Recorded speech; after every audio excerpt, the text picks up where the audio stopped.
জুলাই অভ্যুত্থানে যে আমার ভূমিকা এটা আমার নির্বাচনী যে প্রচারণা এটা অনেক বেশি ভূমিকা পালন করেছে। শিক্ষার্থীরা ছাত্র শিবিরকে অনেক ক্যাম্পাসের জন্য অনেক সেফ মনে করে এবং তারা মনে করে যে ছাত্র শিবির যদি কোনো দায়িত্বে আসে তাহলে তারা শিক্ষার্থীরা সেফ থাকবে এবং শিক্ষার্থীদের কল্যাণ অনেক বেশি কল্যাণ হবে। এটার ভিত্তিতে শিক্ষার্থীরা ছাত্র শিবিরকে ভোট দিয়েছে। সবচেয়ে বেশি নির্যাতন নিপীড়ন চালানো হয়েছে একটি দলের উপর, সেটি হলো বাংলাদেশ ইসলামী ছাত্র শিবির। ফল সংসদ নির্বাচনে ভিপি হিসেবে নির্বাচিত হওয়ার পরে আপনার অনুভূতি কেমন ছিল এবং ওই দিনের আসলে যখন ফলাফল প্রকাশ হলো ওই দিনের ঘটনাটা যদি একটু বলতেন। 2019-এ যখন ডাকসু হয় তখন আমরা ফার্স্ট ইয়ারে পড়ি। মূলত তখনের যে উৎসবমুখর একটা পরিবেশ ছিল, কিন্তু তখন ছিল ফ্যাসিবাদ আমল। তখনের নির্বাচনটা কেমনে হয়েছে আপনারা সবাই জানেন। কিন্তু ডাকসুর যে আবেদনটা ছিল তখন, এটা দেখে আমার তখন ইচ্ছা ছিল যে মানে তখন ইচ্ছা হয় যে আমি যখন একটু সিনিয়র হব তখন আমি ডাকসু ইলেকশন করব এবং প্রার্থিতা করব আর কি। এরই মূলত এটাই ছিল আমার তখনকার ইচ্ছা। কিন্তু তারপরে কিন্তু আর ডাকসু হয় নাই। 5 বছর পুরা ডাকসুটা অফ ছিল। তারপর 2025-এ এসে ফ্যাসিবাদের পতন, 2024-এ ফ্যাসিবাদের পতন হইলো এবং 25-এ এসে আবার ডাকসুটা হলো। এবং এখানে ডাকসু ঘোষণার মানে তফসিল ঘোষণার পরেই আমি সিদ্ধান্ত নিই আমি হলের ভিপি হিসেবে প্রার্থিতা করব। এবং এরপর সবার সাথে আগেই সবার সাথে পরিচয় ছিল আমাদের হলে। প্রতিটা স্টুডেন্টের সাথে আমার পরিচয় ছিল, কিন্তু নির্বাচনের জন্য এক্সট্রা আরও যে সবার কাছে যাওয়া, সবার সুখ দুঃখের কথা শোনা, এটার অনুভূতিটা অন্যরকম ছিল। তখন মনে হতো যে যদি আমি নির্বাচনে হেরেও যাই তাহলে কোনো আফসোস নেই, কারণ এই যে এত মানুষের সাথে মানুষের সাথে কথাবার্তা, এত অ্যাটাচমেন্ট, এটা অনেক বড় একটা অনুভূতি। কারণ দেখা যাচ্ছে আমরা এই মানুষের যে শিক্ষার্থীরা হলে থাকে তাদের দেখলে আসলে বোঝা যায় না যে অনেকের কত সমস্যা আছে, কিন্তু তাদের সাথে একটু ভালো করে মিশলে অনেক সমস্যার কথা শোনা যায়, জানা যায়। এটা একটা বড় পাওয়া যে ইলেকশনের এই জন্য সবার কাছে যাওয়া হয়েছে এবং সবার সাথে ডিপ কন্ট্যাক্ট করা হয়েছে এবং তাদের কষ্টের কথা, তাদের দুঃখের কথা, তাদের আনন্দের কথা আমাদের সাথে শেয়ার করছে। ইলেকশনের দিনে আসলে একটা সবার মধ্যে স্ট্রেস থাকে, কিন্তু আমার আলাদা একটা কনফিডেন্স ছিল যে শিক্ষার্থীরা আমাকে বেছে নেবে এবং তারা আমাকে ভোট দিবে। কারণ আমি তাদেরকে যে ইশতেহার দিয়েছি, ট্রু ইশতেহার, এবং তাদের সাথে যে আমার সম্পর্ক ছিল, তারা আমাকে অনেক দিন ধরে চিনতো, জানতো। এটা থেকে আমার আলাদা একটা কনফিডেন্স ছিল তারা আমাকে বেছে নেবে। আমাদের ভোট গণনা হলো এবং রেজাল্ট আসলো, তখন আসলে এটা অনুভূতি অন্যরকম। যে হলের শিক্ষার্থীরা আমাকে বেছে নিয়েছে, তাদের একটা আমানত আমার হাতে তুলে দিয়েছে, এই আমানত আমি রক্ষা করতে পারবো কিনা এরকম একটা ভয় কাজ করে।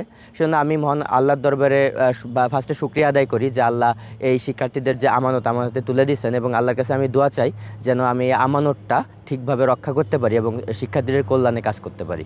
জুলাই অভ্যুত্থানে আপনার যে অবদান ছিল সেই অবদান থেকেই শিক্ষার্থীরা আপনাকে ভোট দিয়েছে কিনা আপনার অবদান সম্পর্কে অনেকেই না জানা, তবে আমি যতটুকু জানি আপনি জুলাই অভ্যুত্থানে খুবই সম্মুখ থেকে ভূমিকা রেখেছিলেন। সেই ভূমিকা আসলে আপনার নির্বাচনে কতটুকু সহায়তা করেছে এবং ভূমিকা সম্পর্কে সামান্য একটু।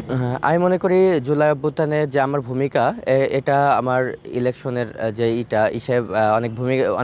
অনেকটা বেশি ভূমিকা পালন করেছে। কারণ জুলাই অভ্যুত্থানে আমি পলিসি থেকে শুরু করে লজিস্টিক ম্যানেজ, তারপরে বিভিন্ন সময় বিভিন্ন কর্মসূচি ঘোষণা, সব ইসেই আমি ছিলাম আর কি। জুলাই আন্দোলনের প্রতিটা কর্মসূচি, প্রতিটা ক্ষণ, প্রতিটা দিন আমি সক্রিয়ভাবে অংশগ্রহণ করি এবং এটা শিক্ষার্থীরা সবাই জানে এবং দেখে। তা আমি মনে করি যে জুলাই অভ্যুত্থানে যে ভূমিকাটা আমি রেখেছি এটা আমার নির্বাচনী যে প্রচারণা এটা অনেক বেশি ভূমিকা পালন করেছে। এবং আমি মনে করি শিক্ষার্থীরা এমন কাউকে চাই যারা এই জুলাই অভ্যুত্থানে যে আমাদের শহীদেরা আত্মত্যাগ করেছে এবং তাদের যে আকাঙ্ক্ষা ছিল, এই আকাঙ্ক্ষা যারা বাস্তবায়ন করবে শিক্ষার্থীরা তাকেই চায়। এবং নতুন বাংলাদেশ, নতুন বন্দোবস্ত ভিত্তিতে যে হল গড়ে উঠবে, নতুন বন্দোবস্ত ভিত্তিতে যে বাংলাদেশ গড়ে উঠবে, শিক্ষার্থীরা সেটা চাই। আমি মনে করি যে এরই প্রেক্ষিতে শিক্ষার্থীরা অনেকাংশে আমাকে সাপোর্ট দিয়েছে।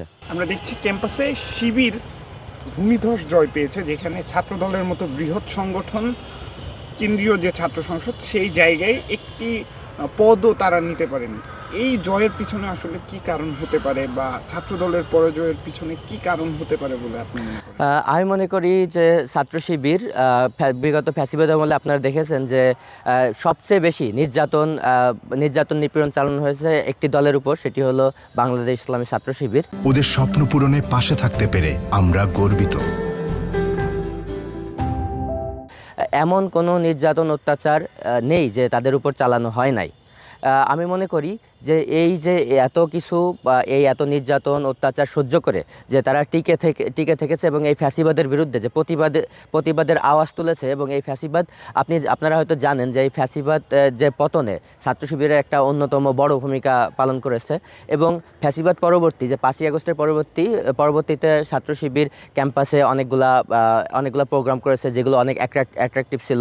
যেমন আমি যদি বলতে চাই, সোহরাওয়ার্দী উদ্যানে যে সায়েন্স ফেস্টটা হলো, এটা একটা সারা জাগানো। জুলাই নিয়ে কয়েকটা প্রোগ্রাম হয়েছে, মিট উইথ বিলিয়ান্স নামে একটা প্রোগ্রাম হয়েছে টিএসসিতে। এসব চমকপ্রদ প্রোগ্রাম করেছে যেগুলো শিক্ষার্থীদের অনেক অ্যাট্রাক্ট করেছে আমি মনে করি। এবং আমি মনে করি যে শিক্ষার্থীরা ছাত্র শিবিরকে অনেক ক্যাম্পাসের জন্য অনেক সেফ মনে করে, এবং তারা মনে করে যে ছাত্র শিবির যদি কোনো দায়িত্বে আসে তাহলে তারা শিক্ষার্থীরা সেফ থাকবে এবং শিক্ষার্থীদের অনেক বেশি কল্যাণ হবে। আমি মনে করি এটার ভিত্তিতে শিক্ষার্থীরা ছাত্র শিবিরকে ভোট দিয়েছে, এবং এই ভূমিধর যে বিজয়টা, এই বিজয়টা অর্জিত হয়েছে।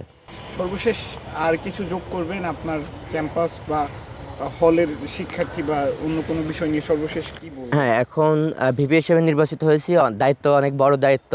এই হলে অনেক সমস্যা রয়েছে, এবং এই সমস্যা সমাধান করার জন্য আমরা শর্ট টার্ম কিছু প্ল্যান হাতে নিয়েছি এবং লং টার্ম কিছু প্ল্যান হাতে নিয়েছি। এবং আমি মনে করি যে সকল শিক্ষার্থী এবং আমাদের যে হল সংসদে নির্বাচিত প্রতিনিধিগণ আছেন, সবাইকে সাথে নিয়ে যদি আমরা এই প্ল্যানগুলো বাস্তবায়ন করতে পারি এবং সবাইকে নিয়ে কাজ করতে পারি, তাহলে আমি মনে করি এই সলিমুল্লাহ মুসলিম হল একটি আদর্শ হল হিসেবে গড়ে উঠবে।